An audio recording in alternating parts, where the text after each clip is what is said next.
গোৱাটো নিৰ্ধাৰণ কৰিব কিমান বা পইচা দিয়ে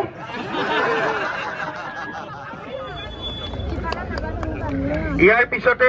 এটি জাপি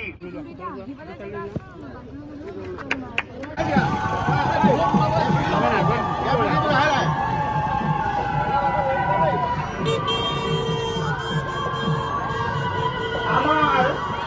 ৰথখনৰ পাছতে আমাৰ আকৰ্ষণীয় অনন্ত শয্যা দৃশ্য ৰথখন যাব আমি সকলোকে পিছত যাবৰ বাবে অনুৰোধ জনাইছো ভগৱন্তৰ শ্ৰীচৰণত নতশিৰে শতকোটি প্ৰণিপাত জনাইছো গুৰু দুজনাৰ শ্ৰীচৰণত শতকোটি প্ৰণিপাত জনাইছো নতশিৰে আৰু আজি সৌভাগ্য মহাপুৰুষ শ্ৰী শ্ৰী মাধৱদেৱৰ এই জন্মস্থানত এইদৰে উপস্থিত আছো বেলেগ কিবা কোৱাৰ আগতে মই বিশ্বজ্যোতি শিল্পী সমাজৰ সভাপতি সম্পাদক প্ৰমুখ্যে সকলো বিষয়ববীয়াকে আন্তৰিক ধন্যবাদ জ্ঞাপন কৰিছোঁ কৃতজ্ঞতা জ্ঞাপন কৰিছোঁ দুটা কাৰণত প্ৰথম কাৰণটো হৈছে কি তেওঁলোকে মোক বাছনি কৰি লৈছে আজি এই বিশেষ আমাক বাছনি কৰি লৈছে এই বিশেষ অনুষ্ঠানৰ বাবে সোণালী জয়ন্তী মহোৎসৱ আৰু দ্বিতীয়টো কাৰণ হৈছে কি এখন সমাজ ধুনীয়া হৈ থাকিবলৈ তাৰমানে কলা সংস্কৃতিৰ কিমান প্ৰয়োজন এই অঞ্চলটোত চাগে বিশ্বজ্যোতি শিল্পী সমাজে দাঙি ধৰিছে মই বিভিন্ন জেগাত ঘূৰি ফুৰোঁ বেলেগ বেলেগ সময়ত বেলেগ বেলেগ মানুহ লগ পাই থাকোঁ কিন্তু আজি ইয়াতে আহি আপোনালোকৰ যি উৎসাহ দেখিছোঁ এই উৎসাহত সঁচাই আপ্লুত হৈছোঁ বাইদেউ খুৰীদেউ পেহীদেউ ইমান আন্তৰিকতাৰে ৰ'দতো আহিছে মই শুনিছোঁ কালি 2-3 বজালৈ অনুষ্ঠান হৈছে তথাপিতো এই যে আগ্ৰহেৰে আহিছে তাৰমানে ক'ৰবাত ধুনীয়া হৈ থকাৰ যেটো আমি আচলতে গমেই নাপাওঁ ইমান আজিকালি কৃত্ৰিম এখন সমাজত আমি সমাজ ব্যৱস্থাত আমি থাকোঁ কিন্তু এই সমাজ ব্যৱস্থাত থাকিও যে মানুহ ধুনীয়া হৈ থাকিব পাৰে ভাল হৈ থাকিব পাৰে সেয়া কলা সংস্কৃতিৰ আচলতে জৰিয়তে বিশ্বজ্যোতি শিল্পী সমাজে এই সমাজখনৰ বাবে সমাজখন ভাল হৈ থাকিবলৈ তেওঁলোকৰ যি অৱদান মই অকণমান আগতে লাইব্ৰেৰীত গৈ পঢ়িছিলোঁ ইয়াতে কোন কোন আহে সৰু সৰু ল'ৰা ছোৱালীবোৰ আহে বুলি তেওঁলোকে কৈছিলে সেইটো এটা জানি খুব ভাল লাগিল আৰু সংগীতে আচলতে সংগীত নৃত্য বাদ্য এই তিনিওটা বস্তুৱে আচলতে মনবোৰ খুব ধুনীয়া কৰি ৰাখে আচলতে কি ভাল কি বেয়া আত্মাক শুদ্ধ কৰি ৰাখে গতিকে মই বিশ্বজ্যোতি শিল্পী সমাজৰ সকলোকে ধন্যবাদ পুনৰবাৰ জ্ঞাপন কৰিছোঁ যে তেওঁলোকে এই যে সমাজখন আগবাঢ়ি যাবলৈ বহুত মানুহৰ বহুত কথাৰ চিন্তা কিন্তু তেওঁলোকৰ এই যি একেলগে যে আগবাঢ়ি যোৱাৰ যিটো প্ৰয়াস এই অঞ্চলটোত তেওঁলোকৰ অৱদান সোণালী জয়ন্তী বৰ্ষৰ গৰকা সাধাৰণ কথা নহয় গতিকে মই সকলোকে এবাৰ অনুৰোধ জনাইছোঁ বিশ্বজ্যোতি শিল্পী সমাজৰ বাবে এবাৰ জোৰকৈ চাপৰি বজাব লাগে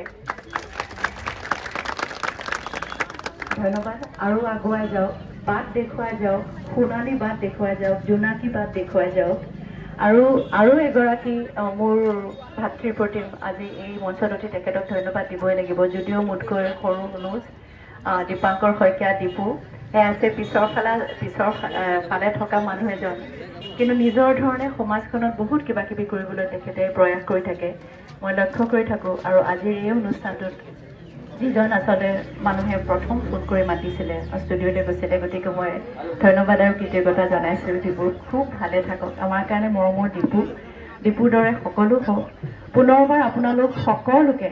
নতশিৰে মই শ্ৰদ্ধা জনাইছোঁ আৰু সেৱা জনাইছোঁ কাৰণ ডক্টৰ ভূপেন হাজৰিকাই কৈয়ে গৈছে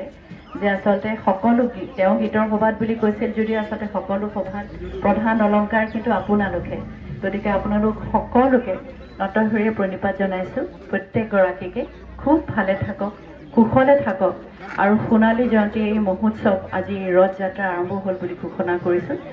আৰু বিশ্বজ্যোতি শিল্পী সমাজৰ প্ৰত্যেকগৰাকী দীৰ্ঘায়ু কামনা কৰিছোঁ ভালে থাকক আপোনালোকৰ দৰে ব্যক্তি আমাৰ সমাজক লাগে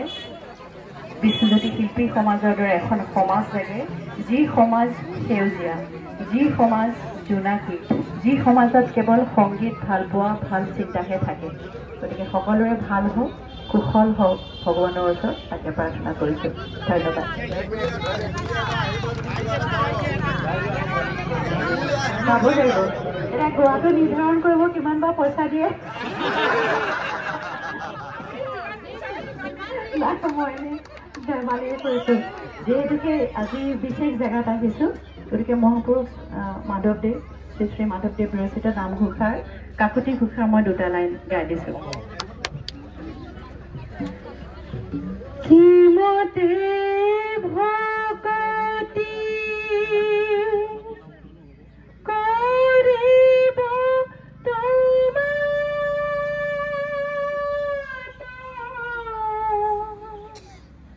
হৰে হৰে হৰে হৰে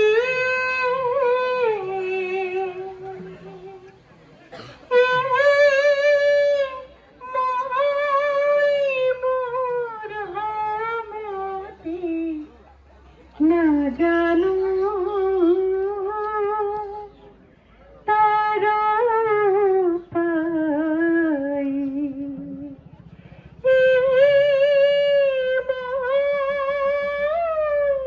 মোৰ সমতি নাজানো